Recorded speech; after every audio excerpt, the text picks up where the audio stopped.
Lezi ndaba zehora lesikhombisa sigwetshula zinabukhoma ekwamkhulu le-SABC e-Auckland Park eGoli nazi ezinohlonze kusihlwa nje.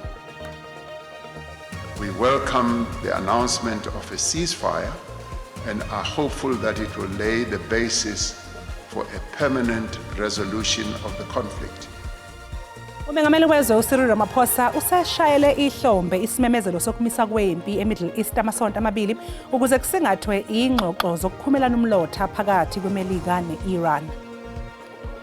You not notice that it got a disproportionate number of allocations compared to the rest of the entities. Ikhulu ezimbili zamaphoyisa omkhandlu dolobha eTshwane zithwale kanzima phambi kwekhomishana kaMadlanga ziphekwe ngemibuzo yokuthi kwenzeka kanjani ukuthi zingaboni lutho ngenkohlakalo yamathenda eyigidi zamarandi. Inhlangano esimkantshubomvu uma ubheka kumlando ngoba ke kulonyaka nje besihlanganisa unyaka wama-51. I-IFP namhlanje yethule uDokotela Bongani Mncwango njengelungu elisha leqembu. Umncwango wamukelwa i-IFP ubesanda kuchithwa esikhundleni njengonobhala jikelele we-MK Party ngenyanga eyedlule. Ngikubingelele mbukeli ngikwamukele indabeni zehora lesikhombisa. Igama lami nguNoxolo uMamtshali wakwaMwale ihlabangane limhlophe qwa. Uza kwethu ke ostolikela ngolimi lwempawu uFortune Madlala. Ake sibheke ukuthi sikuphathele ziphi namuhla kusihlwa.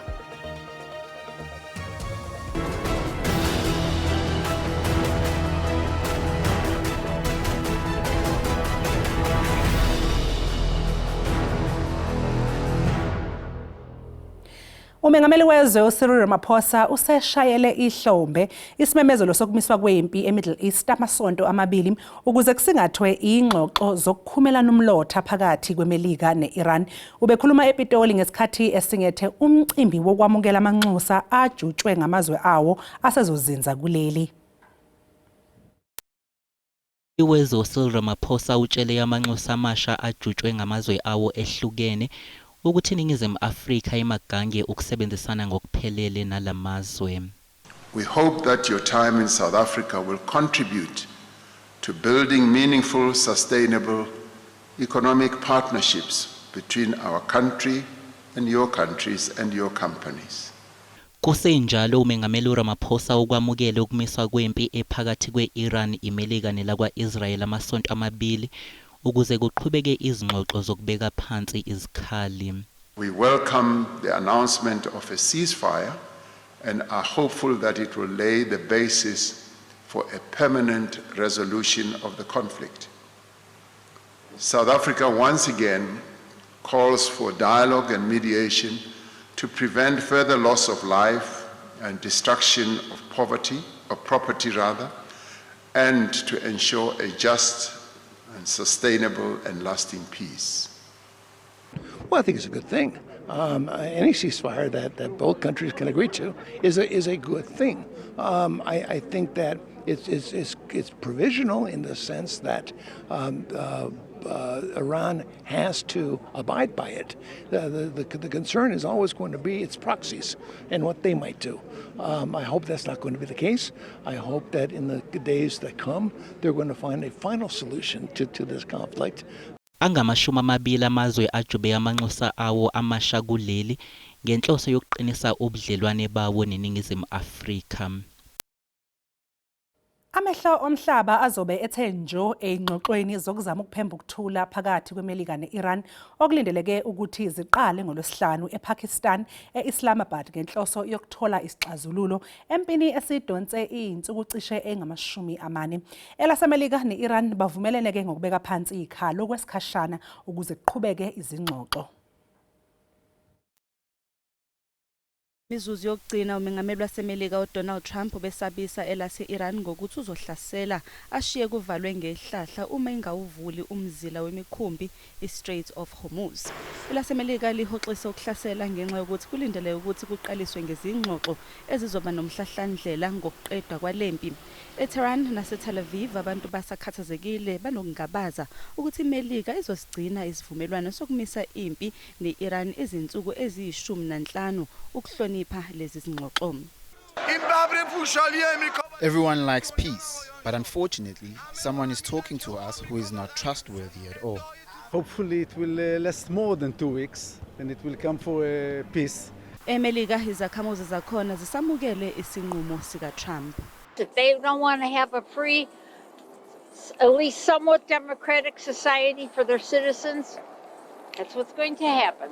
And I believe him. He'll do it. Abahlaziyi bathi zombili izinhlangothi zibhekene nenkulu ingcindezi yokuthi kuxazulule ngokusheshsha udaba lomzila wemikhumbi iStrait of Hormuz. Parties on both sides understanding that they probably need, a cessation of hostilities of this military clash. But on the other hand, they both want to be able to present this as a victory and a success. Emasontweni azayo kulindele ukuthi kucace ngokusobala ukuthi izingxoxo zizokwazi yini ukuphemba ukuthula noxolo phakathi kwalamazwe abhekene ngeziqu zamehlo.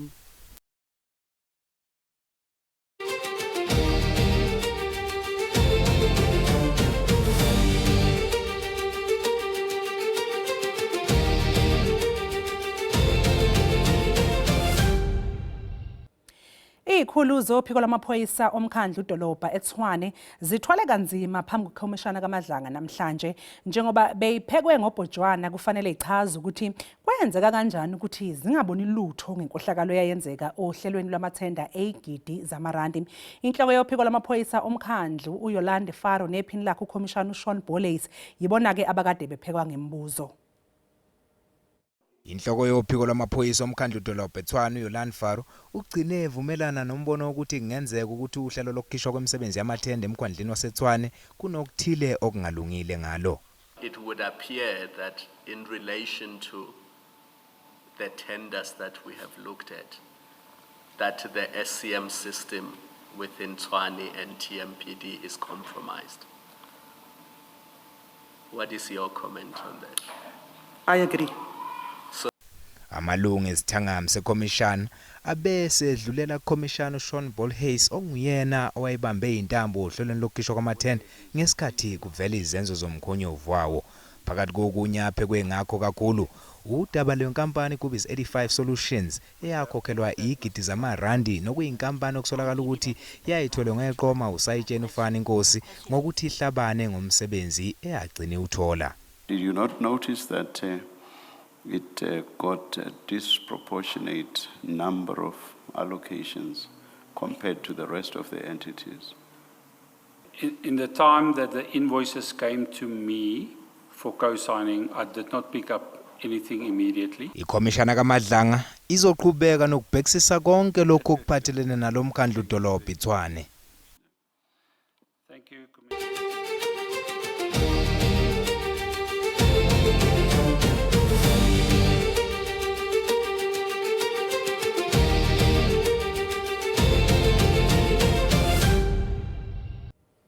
Obengunobhala jikelele we-MK Party uDokotela Bongani Mngcwango ochithwe esikhundleni ngenyanga edlule usethathe ubulungu obusha be-IFP wamukelwe ke ngokusemthethweni namhlanje eThekwini ngesikhathi ethulwa esithangamini nabeyindaba. Umngcwango uthi angaphezulu kwamane amanye amaqembu ezombusazwe abemgaqele ngaphambi kwesinqumo sakhe sokuyihlanganisa ne-IFP. Ngemva kokukhishwa esikhundleni sokuba unobhala jikelele weqembu lomkhonto besizwe ngenyanga edlule, Dr. Bongani Mngcwango useshiya phansi MKP wakhetha iqembu le-IFP. Dr. Mngcwango uthi emaqenjini amane bemncanca ukuthi awajoyine uqoke i-IFP. Uthi lokho kubangwa kakhulu uzinzo nokukhula kwaleli qembu. Ke ukuthi inhlangano esimkantshubomvu uma ubheka kumlando ngoba ke kulonyaka nje besihlanganisa iminyaka yama-51 okwesibili kwasuba ke ukuvuthwa kobuholi ukukhula kobuholi. Abaholi ba-IFP bakholwa ekutheni amava nolwazi olunzulu kaDokotela Mngcwango kuzoqinisa imizamo yeqembu yokwandisa ukweseka kwabo ngaphambi kokhetho lohulumeni basekhaya. Nomzana uhlabisa uthi isinqumo sikaDokotela Mngcwango sokujoyina iqembu sifakazela ukukhula kwethemba abantu abanalo nge-IFP. Kusukela ngo-2021 i-IFP sinqoba ukhetho lokuchibiyela amawadini ngaphezulu ka-44. Uthi amalungiselelo alolu khetho oluzayo ayaqhubeka. Unolwazi olunzulu wezamaqhinga futhi ukusimamisa ibhizinisi noma i-institution noma inhlangano unolwazi olujulileyo. Simemukela ke njengelunga elisha le-IFP. Dkt. Mncwango akathandanga ukuveza izizathu zakhe zokushiya i-MKP njengamanje usayilungu le-IFP elijwayelekile. Kodwa umnumzana uHlabisa uthi kusangenzeka ukuthi uDkt. Mncwango anikwe umsebenzi ebuholini beqembu esikhathini esisayo. Kundaba ze-SABC ngu-Ayinda Mhlongo useThekwini. Mbukeli sasiqu ey'tolo siyabuya unganyakazi.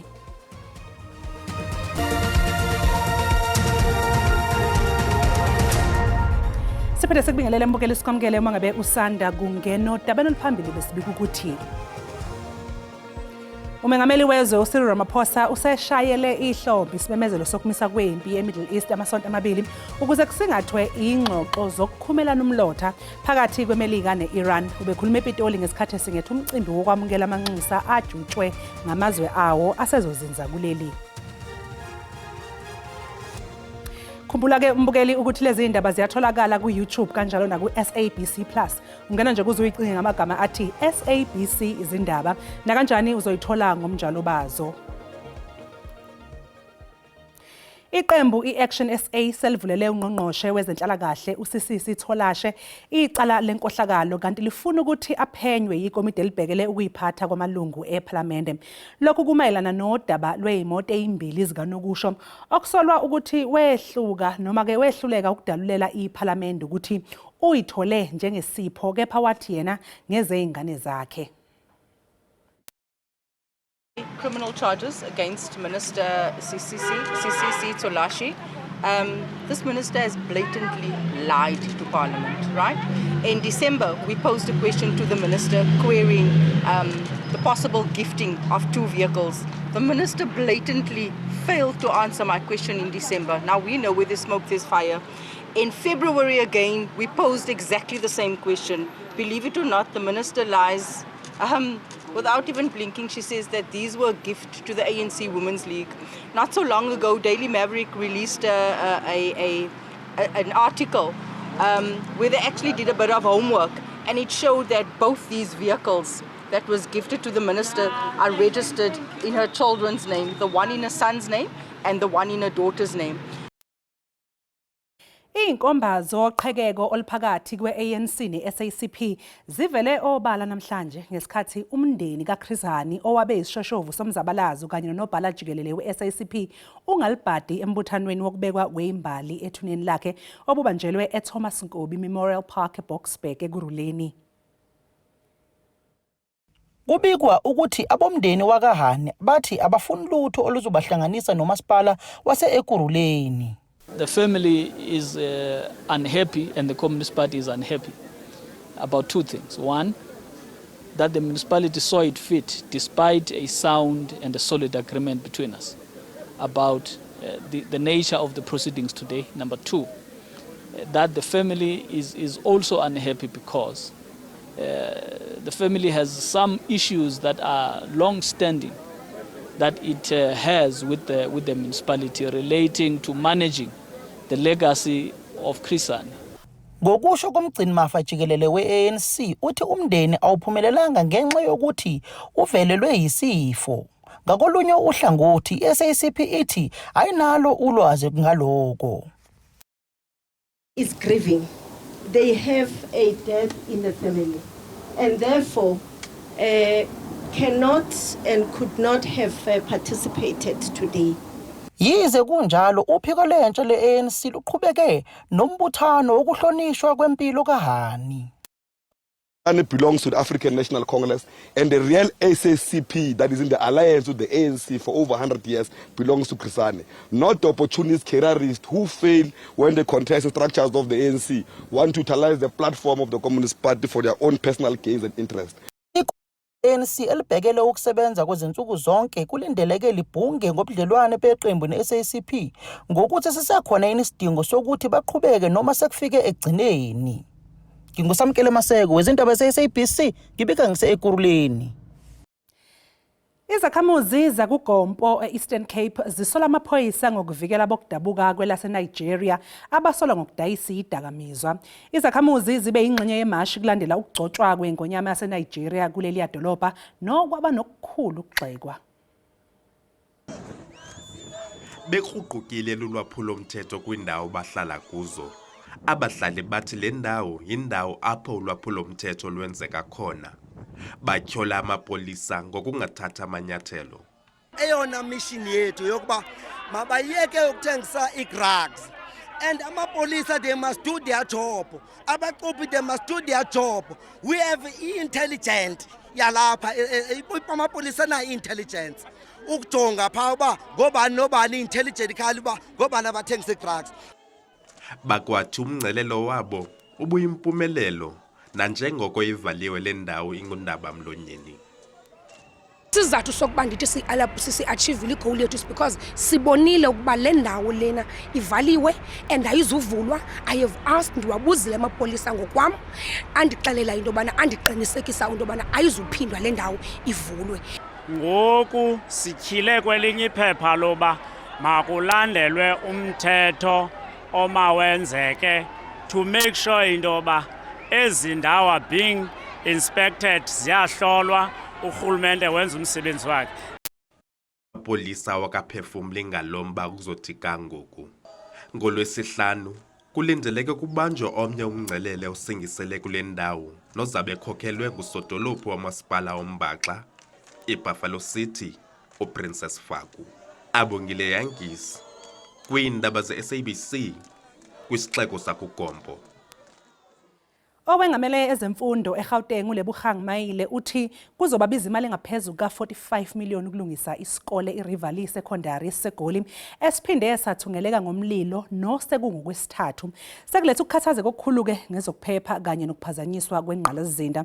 Umayile usigxeke kakhulu-ke isenzo sokuthungelwa ngomlilo kwalesi sikole, wacela izakhamuzi ukuba zisize ukuvikela ingqalasizinda.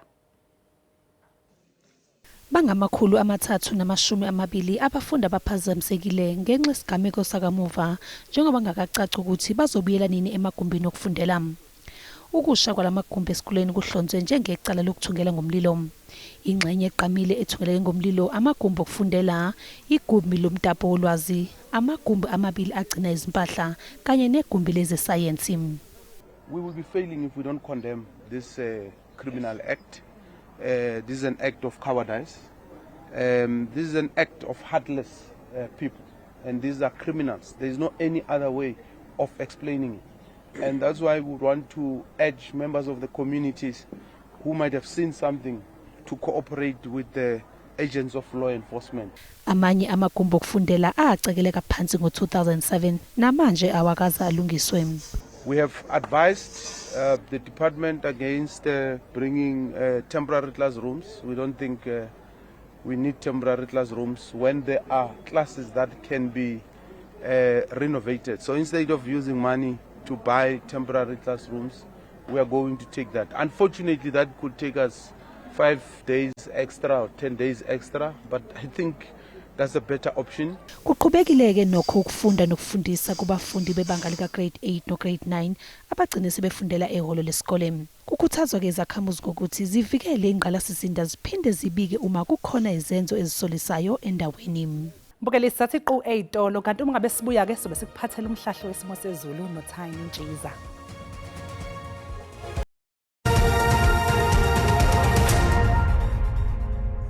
Ngenibengele babukeli emakhaya ngiphinde nginamukele kwesimo sezulu sanamhlanje kusihlo ake sibethe simi kanje azoqaphela nje mbukeli akhona ke nje amathuba emvula amakhulu khona ke nje esifundazweni iNorthern Cape kuyanjalo nje eBloemfontein akhona ke nje esifundazweni iEastern Cape ngasho nje uSilimboze ngamafoke nje izulu kakhulukazi eBelmore sekhona ke nje eMbombela kuyanjalo nje eBulukwane kanti kusasa singalindela nje amathuba emvula amakhulu kakhulukazi eBelmore nje khona ke esifundazweni iNorthern Cape kuyanjalo eBloemfontein kuyanjalo ke nakhona ke nje esifundazweni iEastern Cape ngasho nje simancane ke nje amathuba emvula lindelekile nje khona kwelika Mthaniya kanti ke isixwayiso sethu ke sakusihlo siphuma lapha kwa South African Weather Service sime kanje uzoqaphela nje mbukeli khona ke nje ukuduma nobungozi athanda ukuqiniseka nje khona ke esifundazweni iNorthern Cape kanti ke amazinga okushisa kusasa ame kanje mobhekise khona ke nje eKapa lodumo singawulindela nje u16 ngasho nje ukuthi mobhekise khona ke nje lapha eKaphington liyashisa nje namhlanje ebusuku ngawo nje u18 mobhekise khona ke nje eGolgo Soweto kaNdonga zadoma limi nje ku13 kanti ke nje khona ke Musina ngasho nje siliyashisa ke namhlanje ebusuku ngo18 mobhekise khona ke nje Pietermaritzburg ngawulindela nje u16 kanti ke eThekwini limi nje ku-19 mobhekise nje khona-ke Gqeberha ngasho nje ukuthi pholile-ke nje namhlanje ebusuku ngawo nje u-14 kanti-ke kusasa eKapa Lodumo liyashisa ngo-31 shisa njalo-ke nakhona-ke nje Upington singawulindela nje u-29 mobhekise khona-ke nje eGoli ngasho nje ukuthi lipholile-ke namhla kusasa ngawo nje u-23 kanti-ke eMusina liyashisa ngawo nje u-29 pholile-ke njalo-ke nakhona-ke eMelo ngawo nje u-24 kanti-ke Mnambithi ngasho nje ukuthi libalele ngawo nje u-29 balele njalo-ke nakhona-ke Richards Bay kuya njalo-ke nje eThekwini eClermont kwaMashu eMlazi singawulindela nje u-28 kanti masibhekise khona-ke nje eGqeberha ngasho nje ukuthi liyashisa ngawo nje u-30 isibeka lapho-ke isimo sezulu sanamhlanje kusihlwa mina-ke ngintombi kaMadlamini ulangelihle ngoba libalele ngithi konke kufeziwe.